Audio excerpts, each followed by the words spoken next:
Hello, WMS students and families. This is Dr. Szobocsan checking in live, and well, I guess not live, but virtual from my house. This is going to be a learning experience as for all of us as we go through this process of virtual learning starting Thursday. We are super excited to get this kicked off and get kids back learning and doing the things that they were doing in the building prior to everything happening. The last 3 weeks has been a big roller coaster for all of us. I can only imagine what all of you are going through in your situations, and we know everyone has unique situations and different needs. And as a district, it is our goal to provide supports as necessary for each and every one of you. Our number one priority is your safety and well-being, and that's why we are moving forward with virtual learning. And unfortunately, at this time, we're not returning to the building right now. But I wanted to make sure that everybody has the expectations clearly in place as we move into virtual learning starting Thursday. The first thing is, students, you need to come ready to learn. You are going to be responsible to get into your classes on a regular basis, to check in with your emails and make sure that you're touching base with your teachers, make sure that you're aware of the assignments that they're providing. Take advantage of the office hours that they're going to provide. Your teachers will have office hours throughout the week, as will your guidance counselor and your school administrators. Myself and Dr. Harris will be available as well.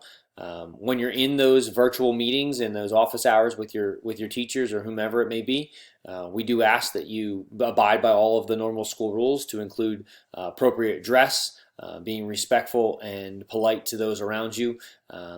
Ask questions in those meetings. Make sure that you're getting the information that you need to ensure that you're getting the work done that's being asked of you.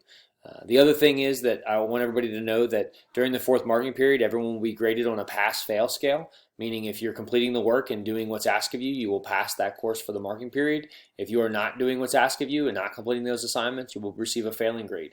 There will not be percentages assigned for this grade, for this marking period. It will be specifically pass-fail.